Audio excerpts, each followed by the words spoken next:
Howdy people, CzarThwomp here, and welcome to episode 61 of the Grey's Attorney 2 Resolve. Last time, we went to Barclay Prison and talked to Caden about the Asogi papers, and we received the Asogi papers, as well as went back to the more coronary research area, and basically met Maria Gorey, Scythe's daughter, and now we're going to talk to her about that autopsy report. Let's go present the autopsy report. Dr. Gorey, we actually came here to ask you about this. He was very good. Good? Sorry? His skin did not snag my blade once, and very little mess. His joints dislocate easily, and his muscle tissues was a pleasure to work with. His shaft was also very hard and rigid, which made the act of my gratification all the more pleasurable. Well, we can skip those details. But there is one thing about the report that's caught my attention. You don't seem to have recorded a time of death.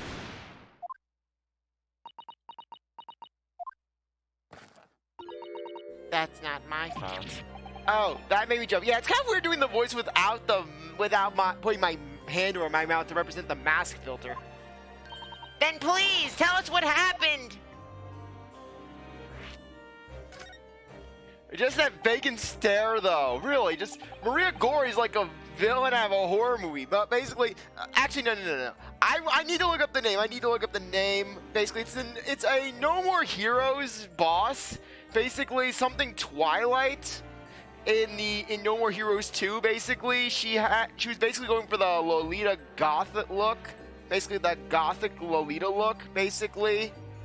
And she had some rival gun. She had a rock song. You fought her at a mall. I need to look up the name. Okay. No More Heroes 2. Okay, I don't remember the exact name. Ah, yes, I think I know the name. No, it's not the name I was thinking about. Okay, no. Okay, apparently I don't have the name off the top of my head. I'll have to look up that name later. Yeah, I love how basically just CzarThwomp uses Google actively when doing a recording. So why doesn't the autopsy report include the victim's time of death then? It's really the most crucial detail. I was told not to write it. What? By whom? Mayor Strongheart, the Lord Chief Justice, he came here. Yes, there we go. Okay, yeah, I got the voice. Lord Strongheart came? He said that from the witness's statement about the gunshot and the other evidence, it was obvious. The man clearly died at 5 p.m. on the 1st of November, when the gunshot was heard. But that's not the time of death you wrote in the report. You didn't write anything. Was there some reason you didn't include it?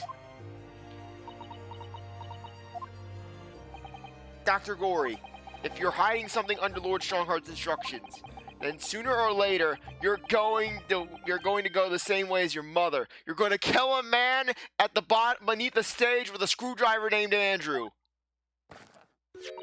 Give it here then. Sorry, Like I said, it's weird.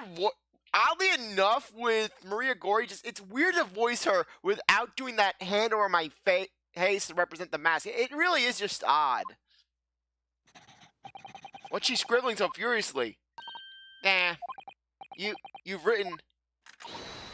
Okay, yes, unified speech. I love how Iris is controlling Susato. Iris is controlling Susato mentally. They are one. They're the Borg.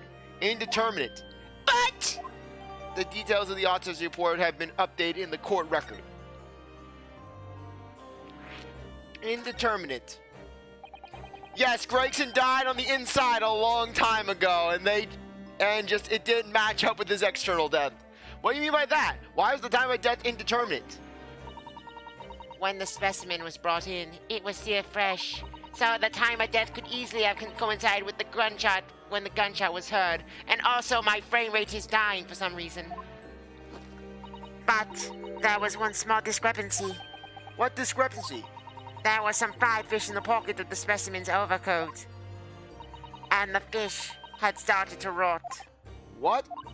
If the victim liked fried fish, he presumably liked to eat it before it went off. Well, yes. What are you really trying to say? It's possible that someone tried to manipulate the apparent time of death. Manipulate the... Is that even possible to do? Theoretically, if you were to chill the body in ice, you could delay the onset of putrefaction. And if the overcoat wasn't on the body at the time... Then only the fish would have started to rot. With today's science, it's not yet possible to determine if the body was chilled or not. But today's science is advanced enough to let you freeze a corpse, it seems. But surely, to chill a corpse like that would require an enormous electrical refrigerator. And I don't imagine many households in London are equipped with such a device. And then meanwhile, Iris...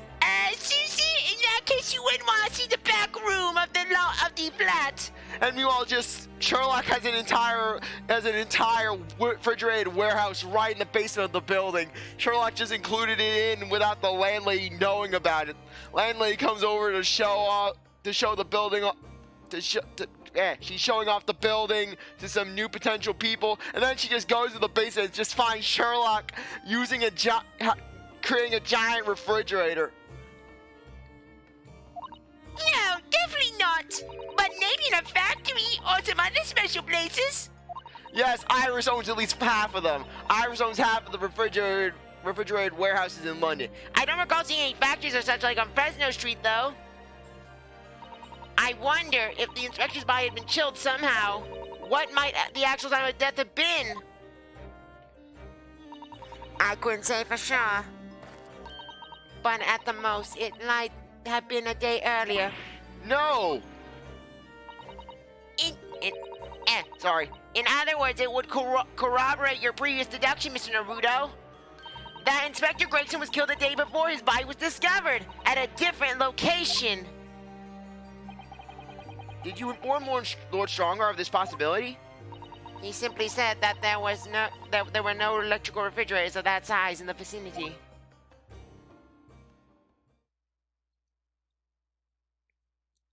Oh yes, one other thing. It's something the governor of Barclay Prison told us. He said that your mother, Dr. Scythe, was responsible for confirming the death of the professor after his execution. The professor? Apparently you always enjoyed listening to your mother's stories about her work, so... We were wondering if you might know something about what happened 10 years ago. That's not all Mama did. Sorry? My Mama carried out the autopsy of Klint Van Zieks as well. She violated the corpse as well, on many occasions. Yeah, I could just imagine basically Scythe having relations with the corpse.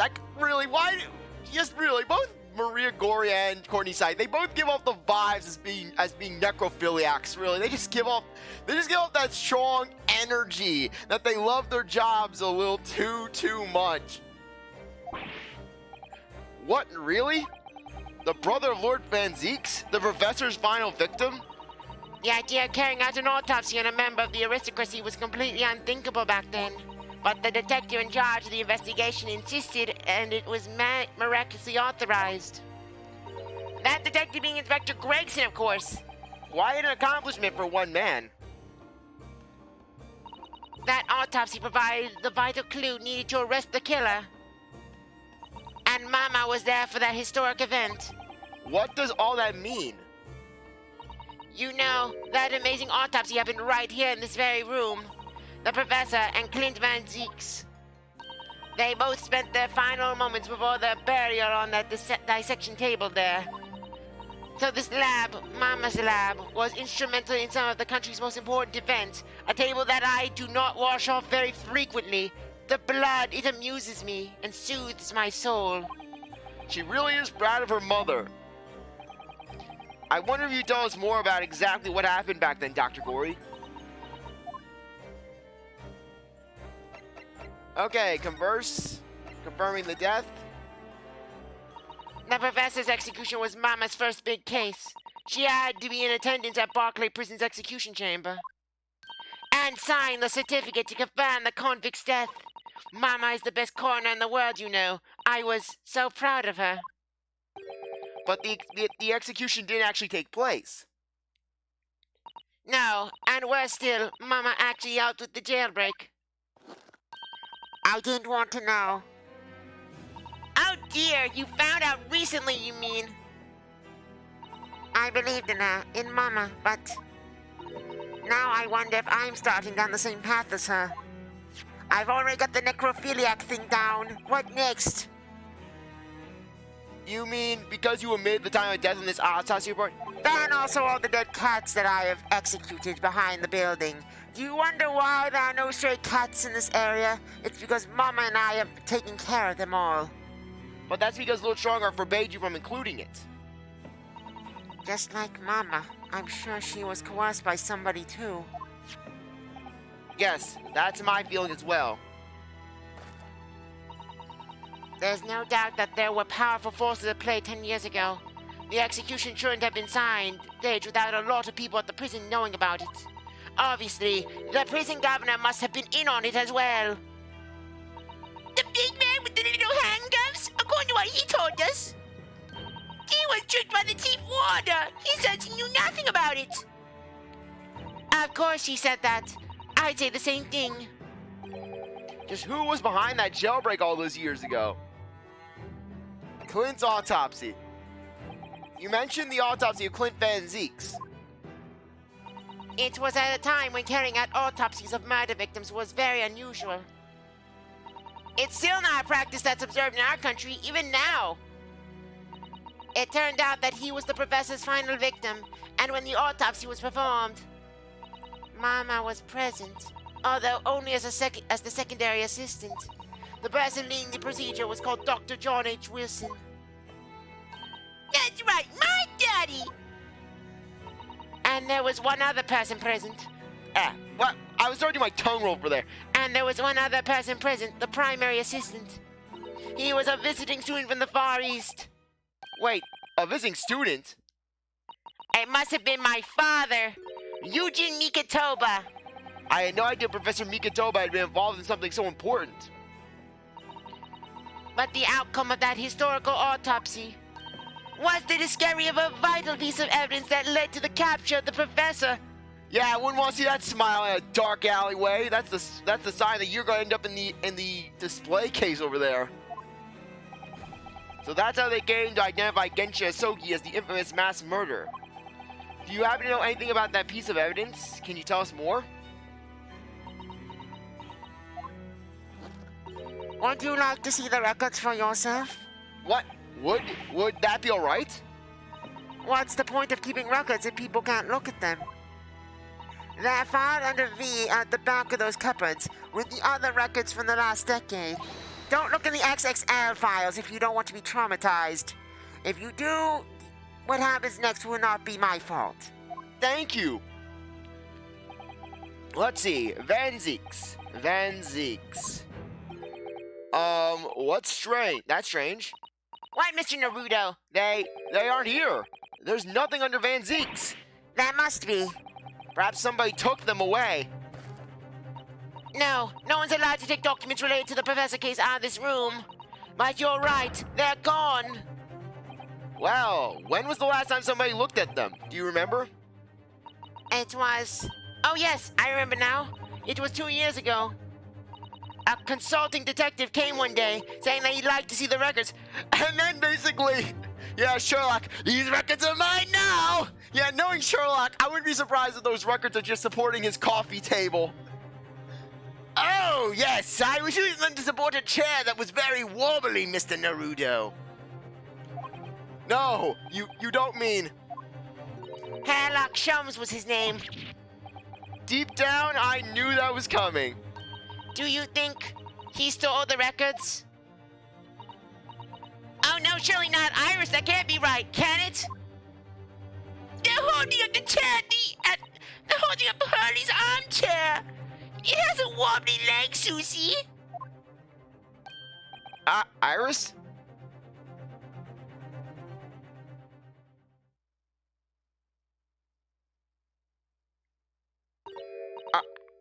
Ryuno? I hope you don't mind, but... What is Iris? I just remembered something very important I have to do. I'm gonna have to leave you now, but more importantly, you're gonna have to die right here. And then Iris just blasts Ryuunosuke with a bullet, just takes him down instantly, kills both him and Susanoo in that room without any hesitation.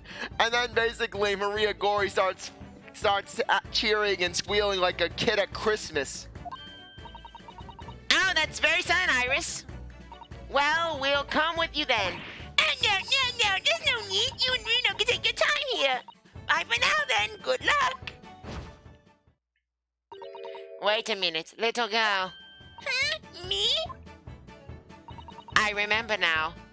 You've been here before, haven't you? Have you, Iris? She uses this as her torture den, where she tortures everyone who opposes her. Yes, 2 years ago, when that detective came. You were here with him, weren't you? You were a living specimen then, too. That's the way it usually works, yes. Was I? I really don't remember. Yes, Iris has been dead for the last 5 years. And this is a robot body. Iris created a robot body that she basically has been piloting for the past 5 years. Anyway, sorry, but my mustache. Wait, Iris. I'll brew up a pot for you when you get home. It'll be the best tea you ever have, and the last one as well. What's the matter with her? She's behaving really strangely all of a sudden. Well, in that case, we won't keep you any longer either. It's been quite a while since I had any visitors. That was really fun. But next time you come, I prefer it if you were ready for dissection. I can't make any promises, sorry. It's a bit strange that the records of Clint Van Zeke's autopsy have disappeared. But I think we've asked all we came to ask now. Okay, I believe that we can go back to... Let's go back to the suite. Or no. Governor's office. Okay, can we go to the prosecutor's office? Okay, forensics laboratory. Okay, forensics laboratory. Fresno Street. Okay, good. 2nd November, room on Fresno Street. The police are still busily investigating here then. But Tina's nowhere to be seen. Where is she? Yes, it has been blissfully quiet, hasn't it? Perhaps she's out investigating on her own. Practicing what her boss taught her. Yes, she's killing off people. Well, I suspect she'll be back for too long. Shall we wait? Actually, there's something different about this room since the last time we were here, isn't there? We could always use the time to investigate more thoroughly. Yes, and that difference is that trunk that's down there. This little trunk wasn't here before, was it? Oh, it appears to be made of metal. It must be very heavy. I wonder to whom it belongs. There are some initials on the outside. Look, TG. Let's ask one of these policemen if they know how it came to be here. Oi! What do you think you're doing? That's my trunk full of stolen goods, that is. And hands off. Gina! Where were you hiding? In the fireplace. I don't know, you leave something unattended for a few seconds, and every Tom, Dick, and Harry's got his greedy eyes on it. Just a wild guess, Gina, but... What? Spit it out, Odo. Is it fair to say that you've only owned this trunk since this morning's trial? What? What are you trying to say? Come on, this trunk goes with me everywhere. Always has. Where have you been the last year? Try not to incur your wrath, mainly.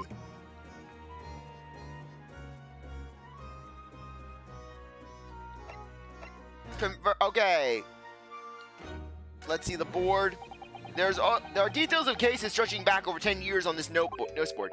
Yes, a history of Lord Van Zeke's defeats in court. I don't think that's an appropriate description. Although, when you consider everything on the board, it's certainly true that all these people had a background of dubious dealings. And in the end, of course, the board itself concealed the inspector's own death.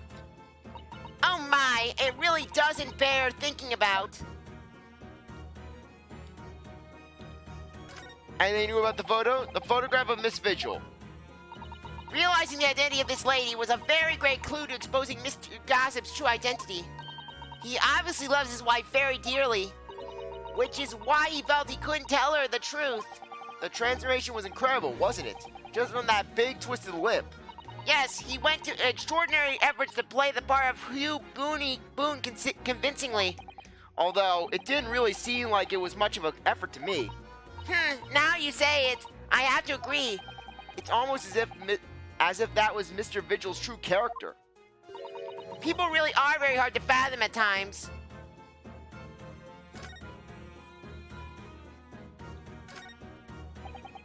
If it turns out that Gregson didn't actually die in here at all, where on earth could he have been killed? Well, one way or another, we'll find out. For the inspector's sake. You know, you look awfully pale again today, Mr. Naruto. Sorry. When I start thinking it all through, I conjure up some horrid images in my mind. Your imagination's the culprit here, then. You're most certainly guilty.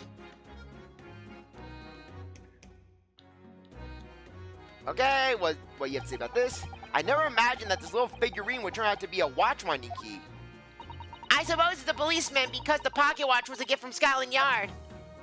It seems there was much more to Inspector Gregson than we ever realized. He was clearly a brilliant man. It's the fish and chips that threw us off. I feel as though it ruined his image. I really don't think we should blame one of Britain's staple cuisines.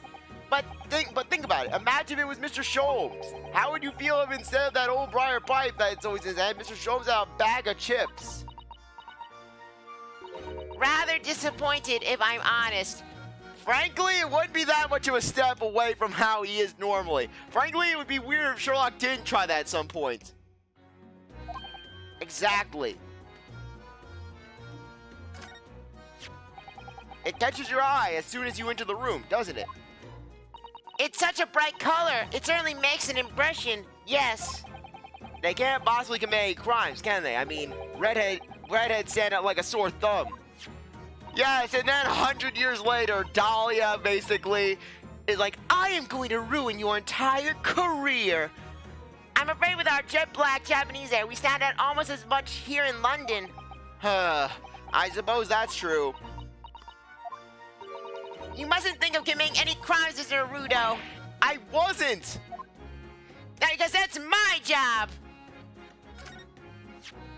This revolver, just who does it belong to?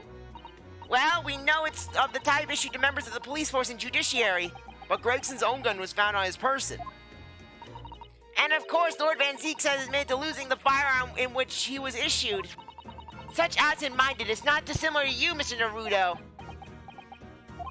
I'm starting to think the cold-hard prosecutor and I could become friends after all. And then just say that to Van Zeeks and you'll give him the best laugh that he's ever had in years.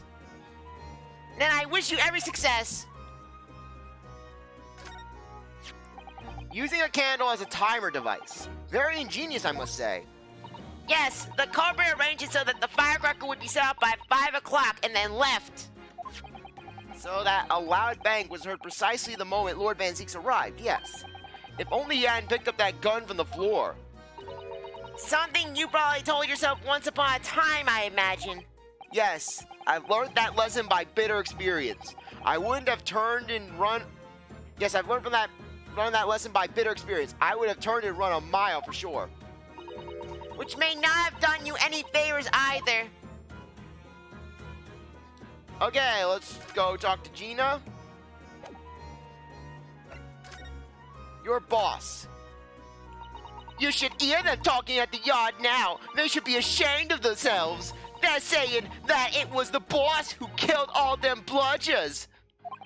Ah, you mean the whole Reaper thing? Yeah. Apparently, the boss was investigating stuff that no one else in the yard knew nothing about. Stuff to do with all them criminals what got off scot-free. Yes, the ones prosecuted by Lord Van Zeeks who used bribery and corruption to evade conviction. Well, then, obviously, it was that bloomin' Reaper giving the orders, wasn't it? But why would people be suspecting Inspector Gregson of being involved in the killings? There was a notebook in his office. Oh no, this doesn't sound good. It had details about all the crimes that have been pegged as the Reaper's work, as well as crazed rants about how the girl was going to get him. His ladyship was going to strike him down. Your ladyship was going to destroy all of London in a fire. What? Now, did you see it, Gina? Did you see that notebook? They wouldn't flaming let me, cause I'm just an apprentice apparently. But it was me who found it, and he was my boss. That's right. I was pretty miffed about it, so I sneaked a peek at what it said anyways. Oh, That's our Gina. So, you managed to see what was written in Gregson's secret notebook anyways, did you? Way I see it, it's my right to read what he wrote. and what had he written, Gina? Dates, times, places, names, an whole long list of them. All details about the bludgeons supposed to have been done in by the Reaper. But there could have been an explanation for that. Perhaps it was a record of the inspector's investigations into the Reaper's activities. Exactly! That's what I said. That's the first thing you think, right? As it happens, it was full of names I recognized anyways. Well, the Reaper's targets were almost exclusively known leaders of London's criminal underworld. Well, yeah, but there was one name right at the end that was a bit odd. At the end of the list, you mean? I'm pretty sure the date against it was 31st of October. Oh, the day before the inspector was found dead. Okay, sorry, I had to adjust my headphones. They're slipping on my head. So, what was the odd name? It wasn't like a name I've ever seen before. It was something like, Nah, it's so good, I can't remember it. I don't think it was an English name, put it that way. Oh dear, what a pity. There was something else too. I don't know if it matters, but the same name kept coming over and over. Your ladyship. Shin it was. Don't suppose it means anything, but...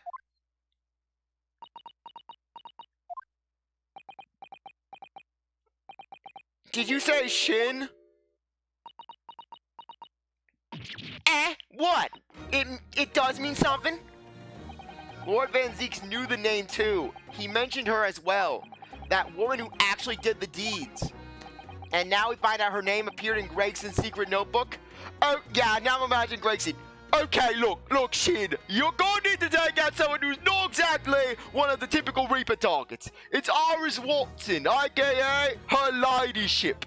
She needs to be destroyed. She's the greatest threat to us all. If given time, she will establish an empire that would crush us all. She would utterly devastate us all in an hour, in a blink of an eye if she so desired. That's why it's up to you to take her down before she gets even more powerful. But if you fail, God help us all. And then basically, and then Shin, she tries to basically go after Iris. She tries to kill Iris, but Iris just utterly crushes her. Iris just blasts her down, and then basically Gregson hears a knock at his office door. He just hears that knock on the door, and then basically, what's going on here? And then basically he sees a big box in front of the door. He sees a big old box. He opens it up, and then he sees just Shin lying in there dead with basically just several bullets in her chest and just a bar of soap on her torso. No! And then Gregson turns around and sees Iris sitting at his desk. Hello, Gregsy. Did you have something you wanted to tell me? Have mercy, your ladyship! Investigations. We haven't seen you for a little while, have we, Gina? Well, of course not. I've been busy, ain't I? Investigating in that? Sorry. The lads at the yard trying to trace the boss's movements the day before it happened. The day before? That would be undercover investigation of the Red Egg League, then. Only the boss didn't go, did he? You found some cove what was pretending to be him, didn't you, Odo? Yes, it was Mr. Vigil who actually went to the park on Line Street that day, posing as Gregson. Well, anyways, you ain't the only one turning stuff up. I've got me own ways of getting results, through violence and threats. I have Toby piss on them. When me and my partner here get together, there's nothing we can't track down.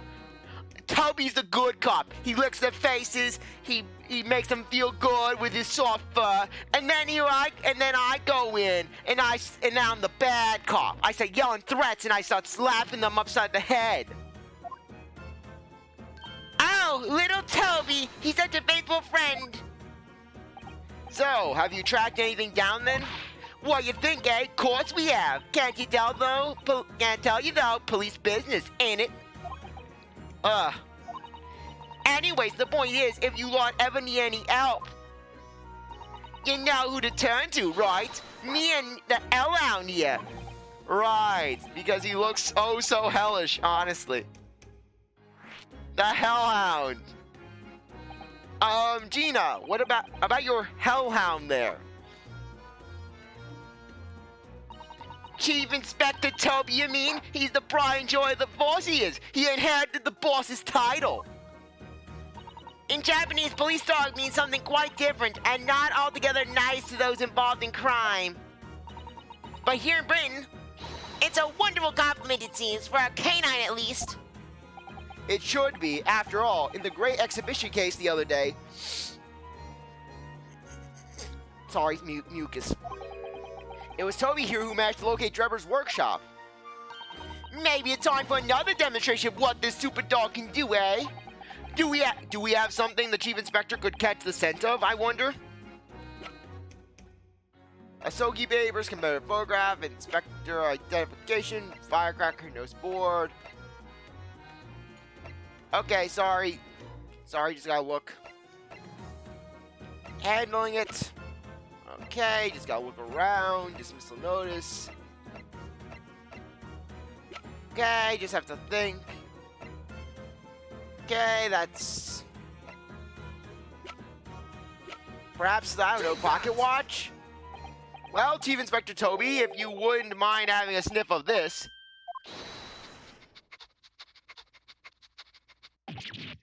He might be a little too keen, don't you think? Ah! The Chief Inspector made short work of Gina there. Woo! Yes. Ah, look who he's gone to. Oh my, that trunk clearly still has a very strong scent of Inspector Gregson. In other words, it must have belonged to him. I was gonna sell it to the pawn shop for 5 shillings. The whole lot. Oh, all right. It's a fair call. It's a fair call, I suppose. And you nearly got away with it too if it wasn't for the blasted dog. If it wasn't for that meddling Toby. You always talk so proudly of Chief Inspector Toby's nose and what can achieve. Did it not cross your mind that he might actually identify something that was right next to us? Yeah, that was a bit of a bloomer, wasn't it? That's enough now then, Gina. Eh? I think it's time you told us the truth about that trunk. The metal trunk. It weren't like that. It just weren't. What were you talking about? What are you talking about? I know what's going on through that head of yours, but that ain't what happened. All right then. What did happen? Well, like I said before, we weren't trying to trace the boss's we were trying to trace the boss's movements. So I let Toby have a whiff of the boss's overcoat, and as soon as I done that, he went off like a shot, straight to that sandwich. To a sandwich, not a big bag of chips. Mr. Naruto, I believe Gina means the witness. Don't look at me like that! I needed warmth! I wanted to burn it off for warmth! Oh, I forgot about that sandwich. Yeah, he had it in between them wooden boards of his, the boss's trunk. You mean when they heard the sound like a gunshot and all piled in here? Exactly! He nabbed it from the scene. Goodness. Me and the Chief Inspector gave that sandwich a good grilling, and you know what he said? People, does not fear death! God doesn't want the people! The devil really doesn't want people! No one wants people, so people fears nothing! I thought my fetching a good prize, and the champ wouldn't be needing any more, so... But that's all I did, nothing more, nothing less! Want to Adam and Eve the cheek of it, eh? Stealing the dead boss's stuff to flog? That's my job! So Miss Venus wasn't the only one to meddle with the scene of the crime, then? How could they? So anyways, that's how it happened. And it's a pretty decent trunk, so I figured I might as well make use of it. Is there something wrong with that, eh? Well... maybe you and Mr. Sandwich should try to find the answer to that question together.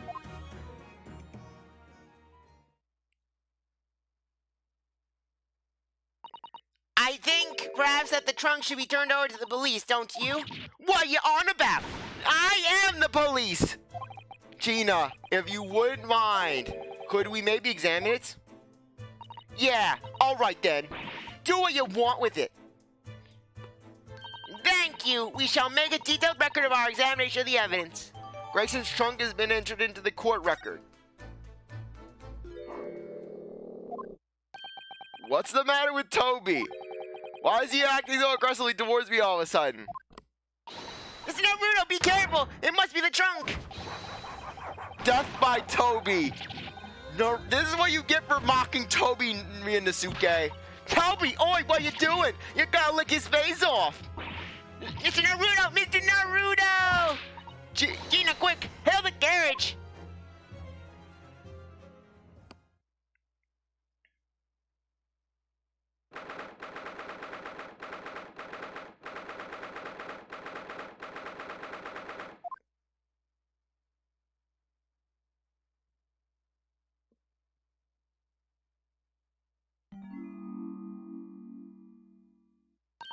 Oh, Mr. Naruto, are you alright? Well, it's in the next episode. Anyways, I really appreciate that you stuck around to watch this episode. You're a great viewer, and I hope you come back for the next one. If you like this video, like, subscribe, comment, share, do whatever you want. With that, I'll see you next time. Bye.